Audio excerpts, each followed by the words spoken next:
Nous sommes le 5 mars aujourd'hui. Le marché des arts du spectacle africain a démarré. 2000 festivaliers sont annoncés. La cérémonie officielle d'ouverture de cette 9e édition du Massa s'est déroulée ce matin au Palais de la Culture. Le rideau est tombé sur le colloque international organisé par la CONARIV à Grand-Bassam au cœur de la rencontre, organisée par la Commission nationale pour la réconciliation et l'indemnisation des victimes, la validation des programmes de réparation des torts causés aux victimes. Et nous irons au Maroc. Le pays vient d'abriter le 4e Forum international Afrique Développement. Le forum a enregistré 4800 participants. Les acteurs économiques venus de nombreux pays ont pu tisser des partenariats. Au Bénin, l'élection présidentielle aura lieu demain dimanche. La commission électorale s'attelle à l'organisation d'un scrutin crédible. 33 candidats s'affrontent. Bonsoir à tous. Merci d'avoir choisi le journal de RTI1 pour vous informer. Ajoutez au sommaire de cette édition la page culture. Après avoir publié entre midi et 2, le bateau à Tanguay, Hélène Afoué Sungalo, épouse Diomandé, met sur le marché un 3e ouvrage. Il est intitulé « Mémé, pourquoi m'excites-tu » C'est un livre récit qui révèle aux enfants et aux adolescents tous les secrets et travers de l'excision. Quels sont ces secrets et travers? Nous en saurons davantage dans quelques instants seulement avec notre invité de la page culture, Hélène Afoué Sungalo, je rappelle, est professeure de lycée, chargée de communication à l'inspection générale de l'éducation nationale. Mais avant tout cela, parlons du Massa, le marché des arts du spectacle africain ouvert ce matin à Abidjan. Nous consacrerons dans ce journal une large page à la 9e édition.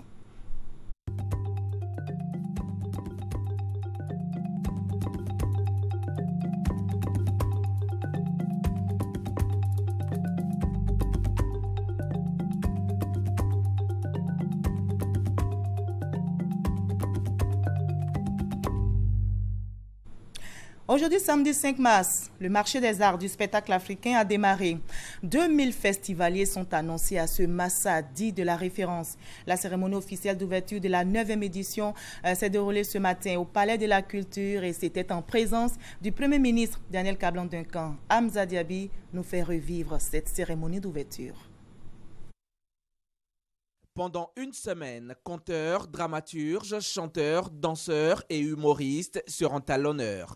Les artistes ont une semaine pour réinventer les arts de la scène. Depuis ce 5 mars et ce jusqu'au samedi 12 mars prochain, Abidjan vibre au rythme du Massa 2016. Le marché des arts et du spectacle africain est un rendez-vous de l'offre qui se propose à l'achat.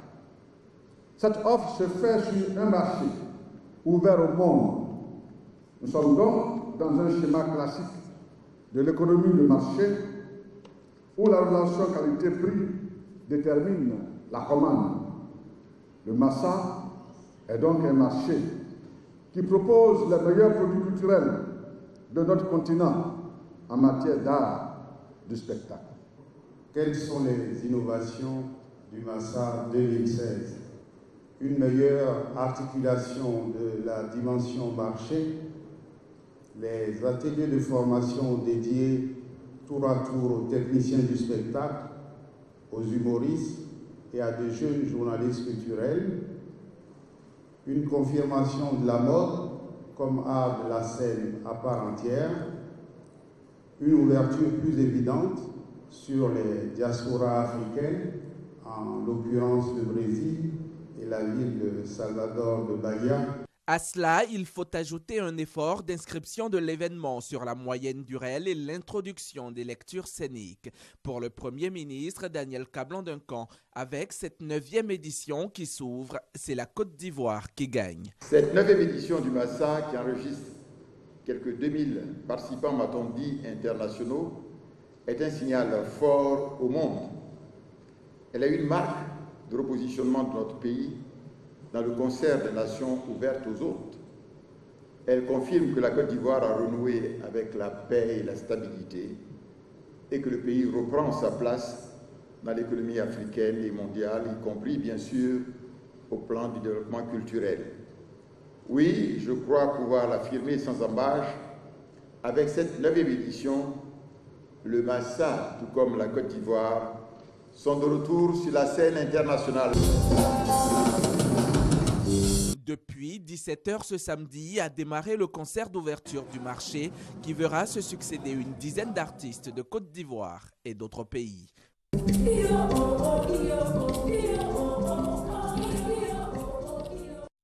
Intéressons-nous maintenant aux dispositions sécuritaires prises pour ce Massal 2016. Le comité d'organisation annonce 3000 forces de l'ordre. Ces hommes en tenue seront déployés sur tous les sites qui vont abriter la 9e édition du Massa du 5 au 12 mars. Guillaume Zéré, Serge Coléa. Entrée du Palais de la Culture Bernard Dadier de Trècheville ce samedi 5 mars. Ambiance des grands jours. Agents de la police nationale et agents de sécurité privée veillent au grain. Détecteurs de métaux, visiteurs et festivaliers sont soumis à une fouille minutieuse. Ça se passe bien, seulement qu'on laisse pas rentrer cigarettes et puis les briquets, puis les bouteilles et puis canettes. On peut avoir couteau souvent dans les sacs, des tournevis, fourchettes. Bon, c'est pas évident. Donc quand on fouille ici, quand on va, on prend. La méthode n'est pas du goût de certains, mais en général, elle est comprise et acceptée. À ce genre d'événements, il y a des bandits qui peuvent rentrer, donc c'est normal qu'on nous fouille. Il n'y a pas de mal à cela en fait.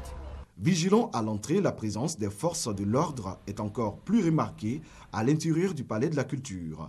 Les agents sont postés à tous les endroits stratégiques. Une présence rassurante, mais quelques failles sont à signaler. J'ai dit simplement que je suis du staff, ils m'ont laissé rentrer. Ou bien parce que j'étais en costume, donc ils m'ont laissé rentrer. Sinon, normalement, je devais passer par là-bas.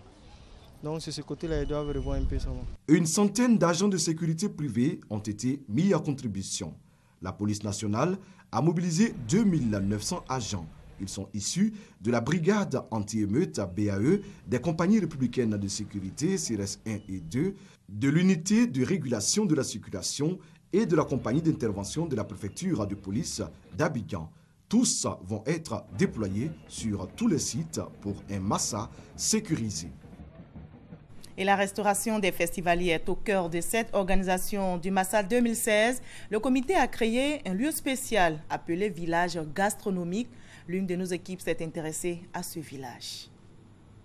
Après la cérémonie d'ouverture du Massa, place à la découverte des mets d'ici et d'ailleurs. Le village gastronomique du Massa s'ouvre donc aux festivaliers avec une trentaine de restaurants aux menus variés et des noms forts alléchants. Il y aura du riz au vermicelle, le riz au safran, il y aura le couscous au poulet, il y aura le tcheboudjen, le tchebouyap. Du kabato, placali, du tchèp, le poisson piqué, le poulet piqué, des brochettes de gésier, des escargots sautés. Il y a du poulet aphrodisiaque.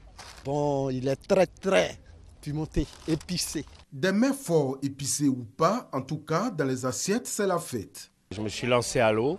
Je ne connaissais pas cette forme de préparation des escargots. Et c'est très bon. J'ai un bon appétit. Je crois que je vais me régaler.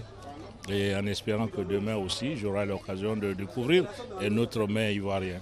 Au village gastronomique, il y a de la nourriture à gogo. Et pour avoir accès à tous ces repas, différentes formules sont proposées. Il y a les festivaliers qui payent avec des tickets, déjà. Ils sont pris en charge par des tickets. Et puis il y a les tout venants, les hors festivaliers qui payent naturellement cash. Le coup d'envoi de la 9e édition du Massa est donné. Et visiblement, l'une des attractions de cette édition sera le village gastronomique qui, à l'instar des arts de la scène, sait mettre tout le monde d'accord. Le Palais de la Culture est l'un des sites choisis pour abriter ce Massa. Le palais, bâti en 1999, a coûté 21 milliards de francs CFA. C'est le palais des artistes. Il comprend 5 salles destinées aux spectacles, réceptions et autres espaces de répétition. La plus grande salle est la salle Anoumambo avec 4000 places. Notre reporter Ami Sissoko a fait une incursion dans ce palais pour vous. La disponibilité du Palais de la Culture après les travaux de réhabilitation post-crise est une bouffée d'oxygène pour l'organisation du Massa, marché des arts du spectacle africain. Ce sont 5 salles disponibles pour la promotion des arts et de la culture. Au total, 7000 places, dont 4000 pour la salle Anoumambo qui reste la plus grande. Toutes les salles sont occupées par le Massa. Mais j'allais dire même au-delà, certaines loges aussi. C'est le lieu idéal pour produire des spectacles. Donc nous mettons tout en œuvre avec le directeur du Massa pour que cet événement soit un événement efficient et qu'il apporte, n'est-ce pas, de façon indiscutable des résultats probants. Des stands sont aussi disponibles, en tout 115 pour permettre à tous ceux qui souhaitent exposer de le faire. Les stands institutionnels exposition, là, il y en a 50. Les stands artisanaux, il y en a 33. Et pour les femmes, n'est-ce pas, au Massa Village, il y en a 32. Donc, c'est-à-dire que cette année, les choses ont progressé et le Massa est devenu plus important. Nous faisons en sorte qu'il soit plus rayonnant. Le Palais de la Culture, d'une superficie de 12 900 m², est le principal bâtiment culturel d'Abidjan situé dans la commune de Trashville. Ce joyau architectural a coûté 21 milliards de francs CFA, somme déboursée par la République de Chine et la Côte d'Ivoire. Et l'autre attraction à ce Massa, ce sont les stands d'exposition. Les nombreux stands dressés affichent tous complets. Les exposants espèrent nouer des contacts et faire également de bons chiffres d'affaires à l'issue de cette 9e édition du Massa. Herman Niamien. Des masques, des parures, des chemises et robes faites à la main et divers articles de décoration exposés dans les stands. Le Massa 2016 promet. Les 51 stands dressés pour les expositions d'articles d'art affichent tous complets. Les exposants issus de la Côte d'Ivoire, du Mali, du Burkina Faso, du Togo et du Bénin, entre autres, sont venus se faire connaître et faire connaître également ce qu'ils font de mieux. Là, on a un peu de tout qui représente la culture africaine en général. Là, il y a ça c'est les pièces en bronze. Bon, le bronze, il y a des femmes qui vont au champ, il y en a en couple. Là, on a des petits masques qui représentent... on appelle ça les masques passeports. Je suis accessoiriste, j'expose colliers, bouts d'oreilles, bagues. Les bracelets, les prix varient de 5 000 à 10 000, 5 000, 7 000, 10 000. On est venu présenter nos échantillons aux Ivoiriens, la qualité de Borlan que nous exigeons. Des créations de toutes sortes, de bonne qualité et surtout pas chères. Il y en a suffisamment à cette 9e édition du Massa. De quoi faire le bonheur des visiteurs qui ont déjà commencé à se manifester. On est dans les stands pour voir les merveilles que nos différents artistes et artisans vont proposer au monde artistique et culturel. Je découvrais un peu les ornements, je crois que c'est le stand du Mali, voilà, collier Samaké. Et donc comme je vois que c'est agréable à la vue, donc j'ai voulu m'en approcher pour essayer de découvrir un peu et puis connaître les prix. Faire de bonnes affaires en répartant la clôture du Massa avec des contacts solides et crédibles et surtout vendre le maximum d'articles, c'est le souhait des exposants qui ont effectué nombreux le déplacement du Palais de la Culture. Pour cette ouverture du Massa 2016, les exposants ont reçu la visite du Premier ministre Daniel Kablan-Duncan.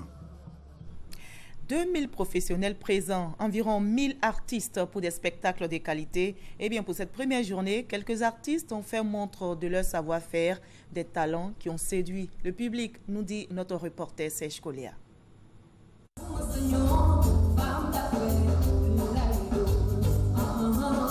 Elle a été lauréate du prix RFI 2014.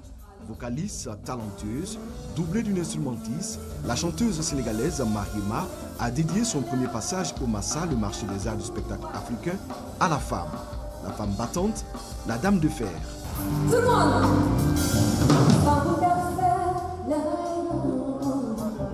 Où sont les femmes? Ce morceau, je l'ai composé juste pour rendre hommage aux femmes battantes, aux femmes qui n'attendent personne pour leur réussite.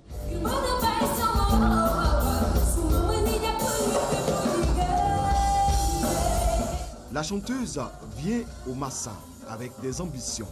Mariema veut conquérir le monde à partir d'Abidjan.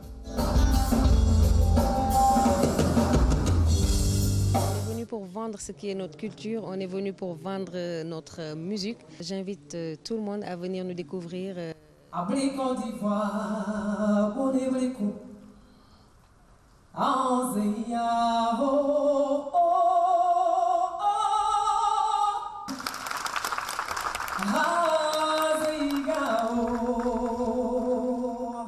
Une autre voix d'Afrique, c'est celle de Aïdissa.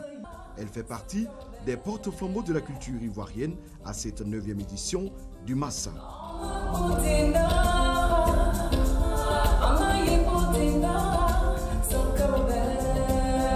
Vraiment, le Massa était un plateau dont j'ai longtemps rêvé.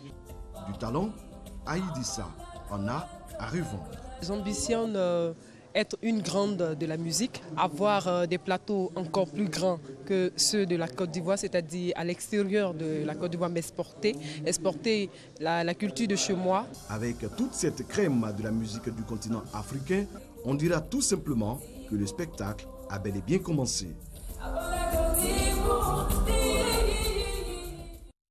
Et le spectacle a bel et bien commencé pour le Massa édition 2016. Voilà tout ce que l'on pouvait dire ce soir sur cette première journée du marché des arts du spectacle africain ouvert aujourd'hui. Les festivités, je rappelle, s'achèvent le 12 mars prochain. Intéressons-nous maintenant à un autre événement, la Journée internationale de la femme. Cette journée sera célébrée le mardi 8 mars prochain dans plusieurs pays, dont la Côte d'Ivoire.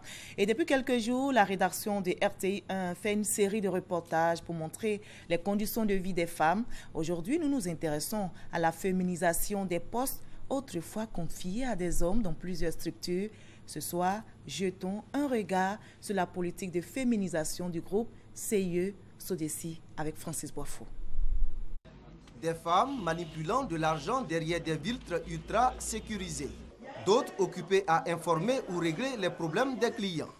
La féminisation de certains postes au groupe CIE Sodeci est une réalité en Côte d'Ivoire. Au pôle ressources humaines et communication, les femmes représentent 48% des effectifs. Au pôle finance et logistique, 40% de l'effectif. Et au pôle qui regroupe les autres services, 27% de l'effectif. Le taux de féminisation, 27%. Il y a 22% de femmes à Sodeci. Ce n'est pas donné à toutes les entreprises d'avoir autant de femmes.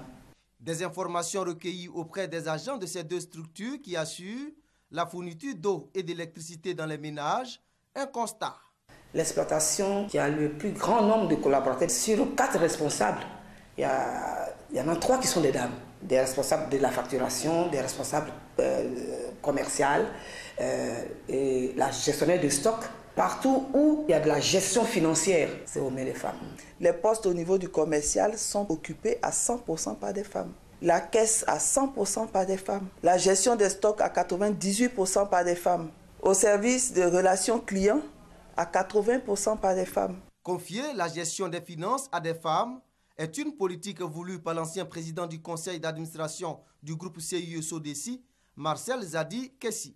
Il reconnaît en la femme certaines valeurs, la probité morale, la fermeté. Il est difficile pour une femme de faire le contraire de ce qui est établi. Depuis que je suis à ce poste, les chiffres d'affaires, branchement, TLE se sont accrus. Tout ce qui doit être facturé est facturé. Outre les finances, les femmes occupent des hauts postes de responsabilité dans l'administration, la technique, la production, la fourniture d'eau et d'électricité. Le ministère de la Promotion de la Femme, de la Famille et de la Protection de l'Enfant annonce qu'initialement prévu se tenir au Palais de la Culture, la Journée internationale de la femme aura finalement lieu à l'INJS, l'Institut national de la jeunesse et des sports à Makori, le mardi 8 mars 2016. Ouvrons maintenant le chapitre politique avec l'Union des femmes du Parti démocratique de Côte d'Ivoire. L'UFPDCI urbain a été investi aujourd'hui. Les femmes du PDCI RDA veulent investir le terrain pour une meilleure promotion du genre. Ahmed Traoré, Abou Sanogo. Matinée festive pour plusieurs militantes venues des 4 coins du pays pour prendre part à la cérémonie d'investiture du Bureau national de l'Union des femmes urbaines du PDCI RDA. Le ton était donné pour des retrouvailles. Mais avant l'investiture proprement dite, une session de formation initiée par la présidente pour renforcer les capacités des femmes, en vue de les amener à jouer pleinement leur rôle aux différents rendez-vous électoraux. Une feuille de route sera remise à chaque membre qui devra travailler avec obligation de résultat, car nous instituons au sein de l'UFPDCI urbaine une auto-évaluation constante. Une initiative jugée opportune par Henriette Konambédié, présidente d'honneur de l'UFPDCI RDA, qui a saisi cette opportunité pour exhorter les femmes à s'investir davantage pour la cause du parti. Je suis fière d'être la présidente d'honneur d'une telle organisation où chaque personne n'est guidée que par la cause commune. Cette cause commune, aujourd'hui, est le renforcement de nos rangs, la mobilisation de nos militantes pour mériter l'alternance 2020 que nous attendons toutes. Selon des statistiques de l'ONU Femmes, les femmes sont sous-représentées aussi bien comme électrices que dans les fonctions dirigeantes au sein des assemblées ou dans l'administration publique. Pour contribuer à réparer cette injustice, la présidente nationale de l'Union des femmes urbaines du PDCI RDA entend investir le terrain.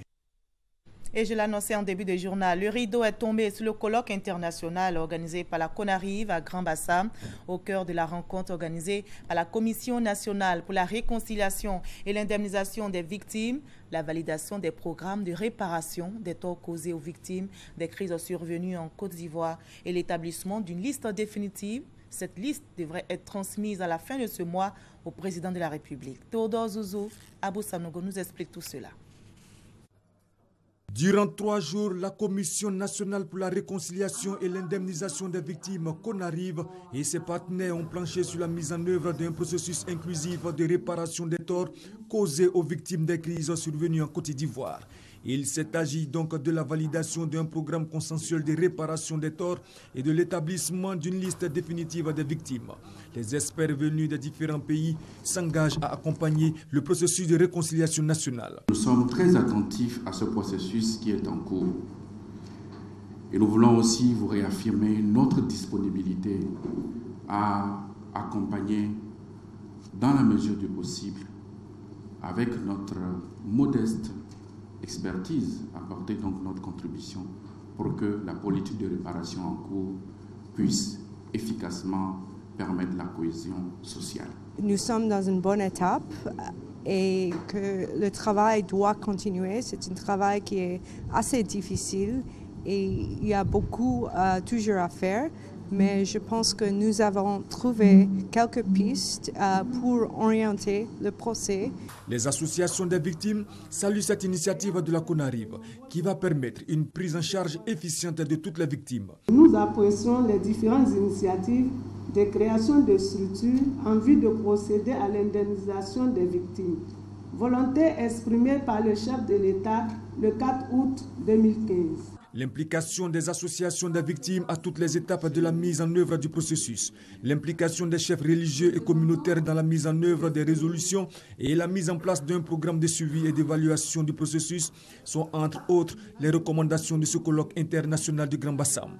Ces recommandations seront consolidées par la CONARIV, après quoi elles seront transmises au président de la République Alassane Ouattara pour validation. Nous prenons la direction du Maroc qui vient d'abriter le 4e Forum international Afrique Développement. Le forum a enregistré 4800 participants. Les acteurs économiques venus de nombreux pays ont pu tisser des partenariats, nous dit Justine Seguiké. Le 4e Forum international Afrique Développement a été l'occasion pour des centaines de participants de faire des rencontres d'affaires. Quelques 4800 rendez-vous B2B ont eu lieu et les secteurs qui ont compté le plus de demandes de partenariat sont entre autres l'agroalimentaire, les BTP et génie civil, le commerce et distribution. Ces demandes de partenariat aboutissent pour certains et pour d'autres ne se concrétisent pas. Ce qui a été conclu, c'est une proposition de contrat et qu'ils vont m'envoyer et puis nous aussi à notre niveau on va l'étudier et faire une contre-proposition et éventuellement signer nous et ce partenariat. J'ai discuté avec des transporteurs marocains, j'ai discuté aussi avec des banquiers, j'ai discuté aussi avec d'autres hommes d'affaires qui ne sont pas forcément transporteurs et puis bon, ces affaires-là aussi m'intéressent donc bientôt on va établir encore d'autres rendez-vous et d'autres discussions pour pouvoir exercer aussi dans ces business-là. On est très heureux en fait de rencontrer les entreprises ivoiriennes. On est en fait une société qui aide les entreprises marocaines à exporter leurs services et leurs produits vers les pays subsahariens. Et donc on est très heureux de trouver en fait de potentiels partenaires pour implanter les sociétés, mettre en place des partenaires gagnant-gagnant entre les deux pays. J'étais tout de suite en rencontre B2B avec une entreprise marocaine qui représente elle-même des investisseurs marocains qui souhaitent mieux comprendre le secteur de la santé qui est mon secteur. Donc nous avons décidé dans une étape suivante d'échanger les plans d'affaires, de voir quel est le développement de notre propre entreprise et quels sont les volets dans notre activité qui peuvent intéresser des investisseurs pour permettre à l'Afrique de se développer sur le secteur de la santé également. L'essentiel pour ces acteurs économiques, c'est parler affaires entre eux sans intermédiaire et cela participe de la bonne tenue des échanges commerciaux. Depuis plus de 30 ans, le groupe General Electric accompagne la politique énergétique de la Côte d'Ivoire. Il vient d'ouvrir un bureau régional à Abidjan. Le groupe consolide ainsi sa coopération avec l'État ivoirien. Jean-Jacques Kwamiala. Le géant industriel américain General Electric a choisi la Côte d'Ivoire comme porte d'entrée du marché sous-régional. En témoigne l'ouverture à Abidjan du bureau régional de leader industriel mondial. L'édifice, qui comprend plusieurs bureaux, a été inauguré ce jeudi par le PDG de General Electric en visite sur les bords de la lagune Evrier. C'est une très belle opportunité pour nous et nos partenaires en Côte d'Ivoire d'investir davantage dans l'avenir combien prometteur du pays. L'ouverture de cette filiale vise à répondre aux besoins croissants des clients et partenaires du groupe dans les régions francophones d'Afrique. Aussi, vient-elle conforter la coopération vieille de plus de 30 ans entre la Côte d'Ivoire et ce géant industriel. Une coopération qui place ce groupe au rang des premiers fournisseurs de la Côte d'Ivoire dans le domaine énergétique, avec notamment l'équipement du parc thermique à 90%. Les grandes réformes engagées sous la haute autorité du président de la République, son excellent M. Alassane Ouattara, ouvrent grandes les portes des opportunités d'investissement dans notre pays. Monsieur le Président directeur général du groupe General Electric, vous ne vous êtes pas trompé d'avoir choisi la Côte d'Ivoire comme siège de notre filiale régionale. À ces actions qui visent à faire de la Côte d'Ivoire le hub énergétique de la sous-région, General Electric s'engage à investir dans les domaines de la santé, le transport ferroviaire, l'aviation, l'industrie extractive et l'énergie. Coût des investissements, environ 30 000 milliards de francs CFA.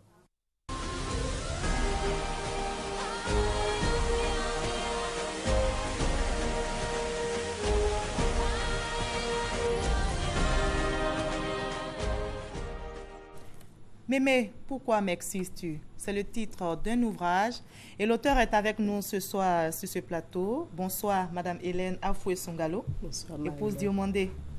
Alors, vous êtes notre invitée de la page culture. On va commencer par le titre de votre ouvrage. Mémé, pourquoi m'excises-tu? J'imagine que c'est un enfant qui pose la question à sa grand-mère. Et derrière cette question, on voit une souffrance. Oui, celle d'une mémé, d'une grand-mère qui a conduit sa petite fille dans la forêt pour la soumettre à l'acte de l'excision. Effectivement, comme vous l'avez dit, Mémé, pourquoi m'excises-tu? C'est en même temps le titre du livre, mais c'est une question. La question d'un enfant. Vous savez, le lien affectif très grand qu'il y a entre la mémé et la petite fille, les pépés et leurs petits garçons, les mémés et leurs petites filles. Il y a un lien, un sentiment d'affection tellement grand qui souvent même outrepasse l'amour que les parents ont pour les enfants même. Et donc, la question « Mémé, pourquoi m'excises-tu » c'est à la fois une interrogation et puis un doute. Et puis en même temps une plainte aussi. Et une plainte aussi. Je demande « Mémé, comment se fait-il que tu m'aimes, toi qui m'aimes tant? Pourquoi est-ce que tu me contrains? Pourquoi est-ce que tu me soumets à cette... Pourquoi tu me fais du mal? Pourquoi tu me fais du mal? Pourquoi tu me soumets à l'excision? Voilà.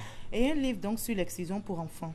Qu'attendez-vous de ces enfants, puisque ce sont eux-mêmes les victimes? Oui. Et vous avez décidé de leur parler de l'excision. Oui. Pourquoi pas à ceux qui excisent? Vous savez, le livre s'adresse, c'est vrai, c'est un récit pour enfants, comme c'est écrit, mais en même temps, ça s'adresse aux adultes, à vous, à moi, et puis aux mémés, à toutes ces exciseuses, à toutes ces femmes qui, tout au long des années, ont eu du mal et ont encore du mal à abandonner leur couteau.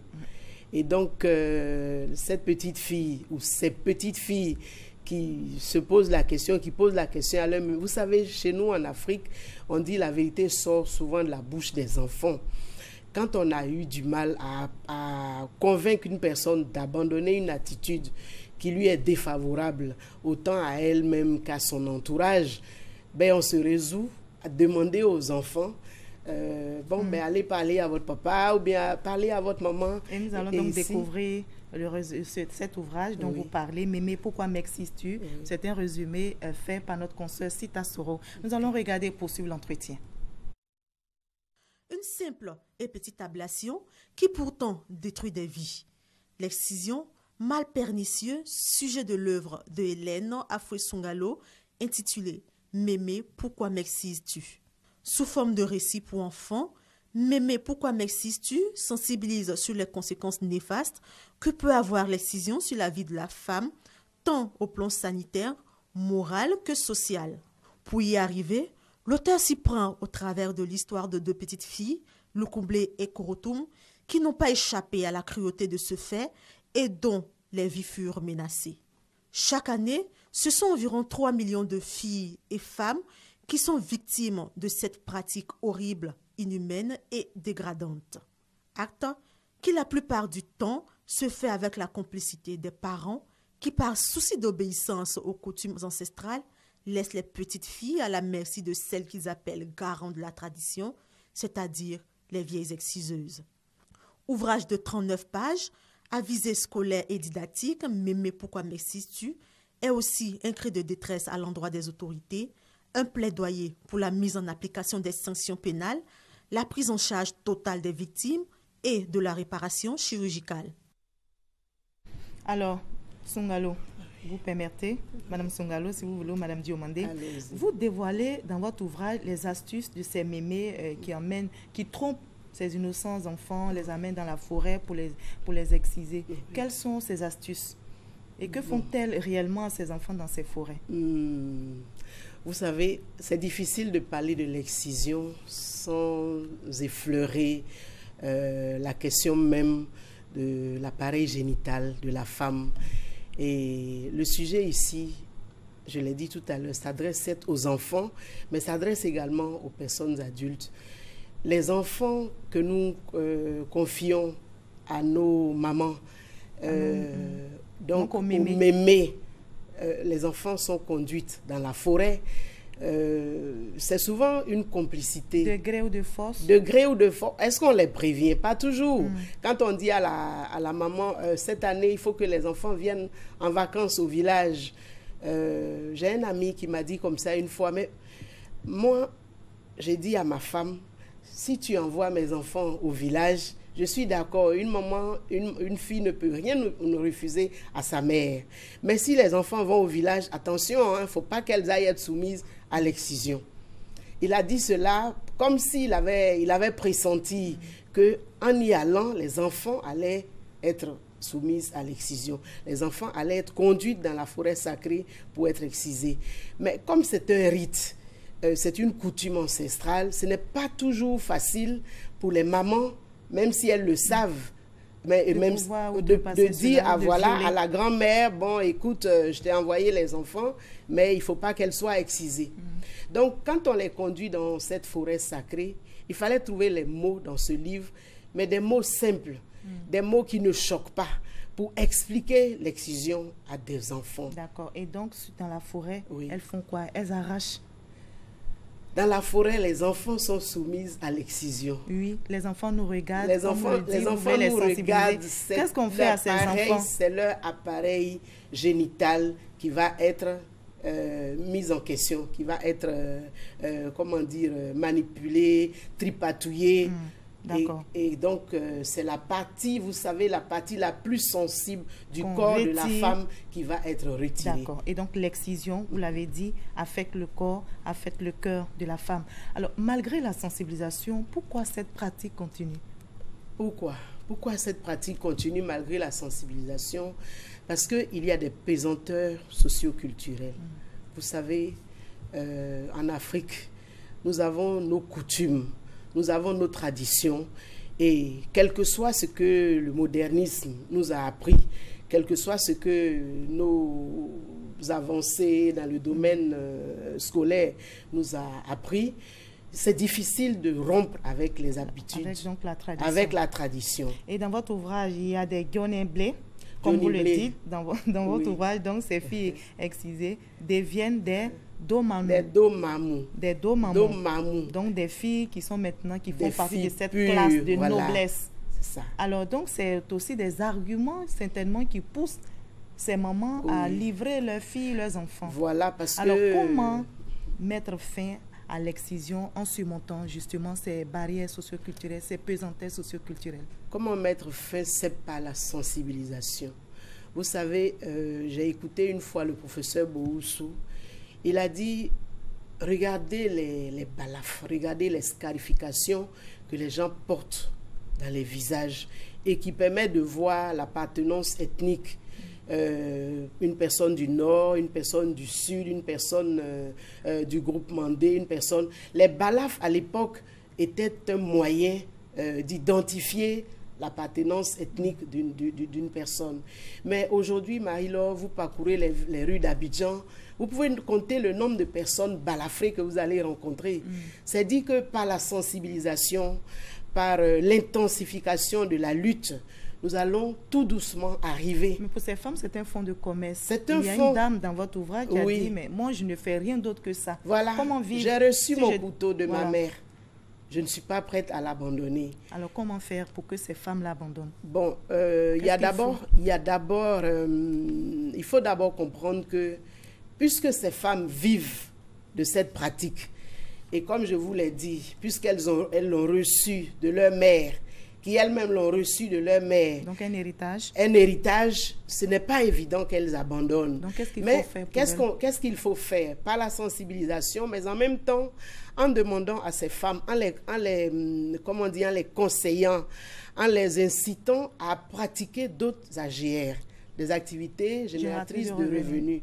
J'ai suivi un documentaire sur les femmes du Niger et elles se sont organisées en coopérative pour l'extraction de l'huile d'arachide, pour la fabrication des copeaux d'arachide. Comme on voit par exemple au nord, les femmes s'adonnent à la culture du beurre de karité, le meilleur beurre de karité, comme activité qui peut les dissuader, qui peut les amener tout doucement à abandonner cette pratique qui fait plus de mal que de bien. Merci beaucoup, en tout cas, Madame Afoué Soungalo, épouse Diomandé, d'avoir été notre invitée de la page culture, surtout que c'est à quelques jours de la Journée internationale de la femme. Ce thème est donc bienvenu pour sensibiliser ces téléspectateurs qui nous regardent. Merci à vous tous. Merci à vous. Au Bénin, l'élection présidentielle est prévue demain et avant cela, la campagne électorale s'est achevée. La commission électorale s'attelle à l'organisation d'un scrutin crédible. 33 candidats s'affrontent. Le président sortant, Thomas Boni Yahi, ne se représente pas après 2 mandats conformément à la Constitution. Pour lui succéder, se profilent 5 favoris, dont le Premier ministre sortant, Lionel Zinsou. Les premiers résultats sont attendus dans les 72 heures suivant ce scrutin. Allez, maintenant, avec notre envoyé spécial au Bénin, Gabriel Zani, voyons les enjeux de ce scrutin présidentiel. Les enjeux du scrutin au Bénin sont énormes car il s'agit de choisir un nouveau président de la République. Samedi 5 mars, une journée de répit à Cotonou après 2 semaines intenses de campagne, une journée aussi de réflexion pour penser et repenser les projets de société des 33 candidats en lice. La santé, l'éducation, l'emploi, l'accès à l'électricité, la promotion de la femme, les politiques d'investissement, de redressement de l'économie, bref, tout a été promis aux Béninois. On attend du futur locataire de la Marina un président qui a des aspirations pour la population, qui prend en compte le développement de ce Bénin. Un président qui a une vision. Des entretiens avec Abdoulaye Biochane à Pascal Irénée Koupaki en passant par Lionel Zinsou, les candidats sont unanimes sur un fait, la rigueur, la transparence dans la gestion des affaires de l'État pour atteindre avec les Béninois des objectifs communs, ce qui passe nécessairement par une paix sociale. Le Bénin, vous savez, nous sommes une démocratie qui marche bien. Et je pense quand même que les Béninois sont tellement mûrs et nous sommes épris de paix. Et je pense qu'il n'y aura pas de débordement. Avec une croissance de 6%, le développement économique, la stabilité politique et sociale du Bénin sont en jeu. La sécurité de la sous-région aussi. Une crise sociale serait susceptible d'être exploitée par des groupes terroristes déjà aux portes des frontières de certains pays de la sous-région. Si le jeu électoral a été ouvert à 33 candidats entretenant embarras et incertitudes chez les électeurs, le résultat, quant à lui, sera très serré sur une très short liste. Ce résultat, c'est aux Béninois d'en décider dimanche 6 mars dans les urnes. Et ce journal est terminé. Merci à vous tous de votre aimable attention.